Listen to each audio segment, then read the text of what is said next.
Bom, eu acho que esse aqui é um filme que quase todo mundo já viu, ou pelo menos todo mundo já deve ter ouvido falar da sua história, né? Que é aquele filme que mostra a mulher que engravidou do capeta. E de fato, essa é uma definição bastante clara do que esse filme aqui mostra. Porém, o que eu gostaria de defender aqui ao longo desse vídeo é que, apesar de esse ser um filme que mostra a mulher que engravidou do capeta, o verdadeiro terror desse filme não está concentrado na figura do sobrenatural. Ele está concentrado em algo muito mais realista, muito mais próximo da nossa realidade. E é justamente essa conexão com a realidade que faz desse aqui não apenas um excelente filme de terror, mas também um reflexo da época em que ele foi produzido. Vamos conversar um pouquinho sobre O Bebê de Rosemary?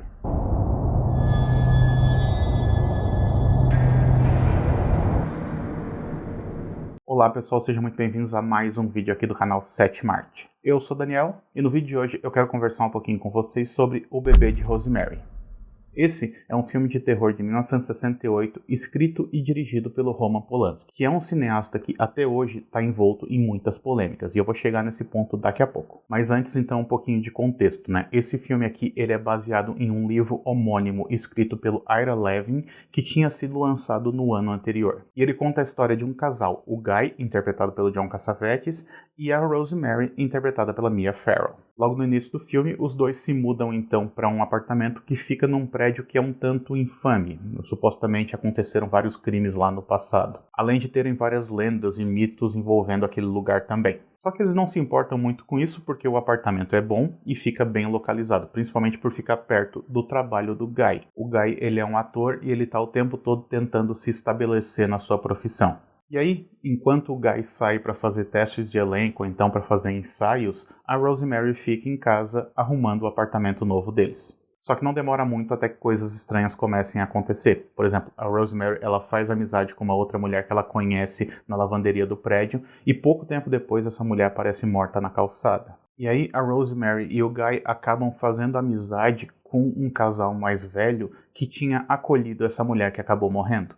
Aliás, esse casal é um tanto intrometido, principalmente a Minnie, que é interpretada pela Ruth Gordon, que passa a frequentar a casa da Rosemary o tempo todo, assim, sem ser convidada, e passa também a se intrometer na vida dela. Certa noite, então, a Rosemary e o Guy, eles estão tendo uma noite romântica, assim, só que ela acaba passando mal. Então ela é levada para a cama e ela começa a meio que sonhar, ou então ter alucinações. É umas coisas muito estranhas que começam a acontecer. Porque essas alucinações que ela está tendo, elas envolvem traumas do passado, envolvem fantasias, envolvem os vizinhos que eles acabaram de conhecer e culminam numa cena em que parece que ela está sendo violada pelo próprio diabo. E quando ela acorda no dia seguinte, ela percebe que ela está com várias marcas pelo corpo, o que indica que talvez aquilo que ela supostamente sonhou na noite anterior não tenha sido apenas um sonho. Essa cena da, digamos, concepção do tal do bebê de Rosemary é um bom exemplo do direcionamento que o Roman Polanski dá para todo esse filme. E esse direcionamento ele tem a ver com uma combinação um tanto desproporcional entre aquilo que é sugerido, que é a maioria, e aquilo que é mostrado, que é o mínimo. Por exemplo, nós nunca vemos o tal demônio na sua totalidade, nós só vemos umas pequenas partes dele, nós vemos a mão dele em certo momento, nós vemos o olho dele em outro momento, mas a gente não vê ele como um todo. E aí cabe então ao público montar na sua cabeça as informações que estão faltando, aquilo que não consta em cena. Da mesma maneira, por o filme ser contado pelo ponto de vista da Rosemary, tem muita coisa que acontece que a gente não vê porque ela também não viu, ou que a gente não entende porque ela não compreendeu ainda o que está acontecendo. Tem uma cena, por exemplo, em que dois personagens estão sentados fora de quadro fumando um cigarro, e a única coisa que a gente vê é a fumaça do cigarro deles enquanto eles estão conversando algo que a gente não escuta. Mas apesar da gente não escutar e não ver esses personagens, com base nessas pequenas informações que a gente vai recebendo, a gente se vê obrigado a compor então esse todo, a compor a imagem como um todo. E uma das conclusões às quais a gente pode chegar é que esses dois personagens eles estão confabulando, eles estão planejando alguma coisa. E tem ainda a questão do simbolismo da fumaça, que diz pra gente que de certa maneira é como se eles estivessem no inferno naquele momento. Tudo isso é sugerido pra gente sem que o filme de fato mostre coisa nenhuma. Por ser um filme que não mostra muita coisa pra gente, muito do que acontece no filme é construído por meio das atuações, e aí cabe destacar a composição perfeita dos 4 atores principais do filme. A começar pelo Sidney Blackmer, que dá vida ao personagem Roman Castevet. Ele é um sujeito que tem uma enorme presença em tela, assim, até a voz mais grossa dele dá uma certa imponência para o seu personagem, projetando então uma autoridade à sua persona. Esse é o oposto da personagem da Minnie, interpretada pela Ruth Gordon, que é vista no filme como uma personagem extravagante e irritante. E aí toda a composição da sua personagem serve para reforçar essas duas características. Desde a sua personalidade intrusiva, passando pelas suas roupas chamativas e pela sua maquiagem carregada e pela voz excessivamente e até agressivamente aguda, tudo nessa personagem parece ser feito para causar essa emoção, para causar essa reação no público, para fazer com que o público compartilhe da opinião da Rosemary em relação àquela personagem. Já o John Cassavetes, ele entrega uma atuação que é cheia de nuances, muitas das quais a gente nem percebe da primeira vez que a gente vê o filme. Porque existem muitos detalhes no olhar dele, ou então na maneira como ele se porta, que só vão fazer sentido depois que você já conhecer todo o contexto. Por exemplo, é notável que ele se preocupa com a saúde da Rosemary quando a gravidez dela passa por complicações.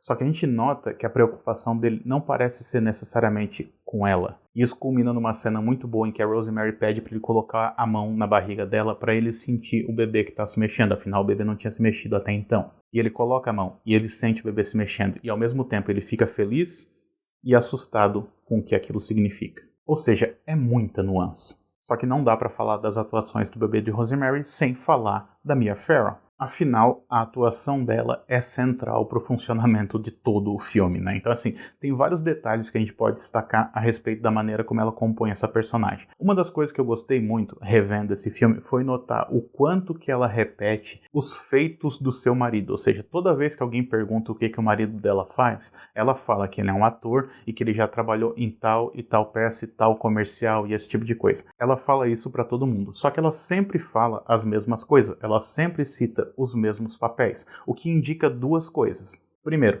indica que ele não fez muitos papéis, ou seja, que ele não é muito bem sucedido na sua carreira, e segundo, que ainda assim ela sente muito orgulho desse pouco sucesso dele. Além disso, ela tem um jeito doce de falar e de se portar, o que pode parecer, num primeiro momento, que se trata quase que de uma conformidade excessiva. Mas, à medida que o filme vai avançando, a gente percebe que essa conformidade vai sendo deixada de lado. À medida que ela vai tomando de volta a sua própria agência, a sua própria força de vontade. E é justamente quando ela faz isso que o verdadeiro vilão do filme dá as caras. E não, eu não estou falando do diabo. Só que antes de eu entrar nessa discussão, eu peço que se você está gostando desse vídeo até esse momento, deixe seu like aqui embaixo, se inscreve no canal e ativa o sininho de notificações para não perder nenhuma novidade. Aproveita também e me segue nas redes sociais, todas elas vão estar linkadas aqui embaixo, beleza? Continuando então. Mas por que eu tô falando que num filme sobre uma mulher que supostamente engravidou do diabo, o diabo em si não é o verdadeiro vilão? Porque por baixo dessa temática satanista, ou então fantasiosa, dependendo do seu tipo de crença, existe uma temática que é muito mais real, muito mais próxima da nossa realidade.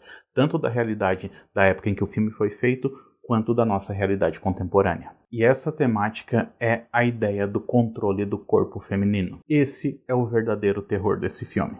E o filme aborda isso de diferentes maneiras. Um bom exemplo disso é que a Rosemary ela passa boa parte da sua gravidez sentindo dores o tempo todo.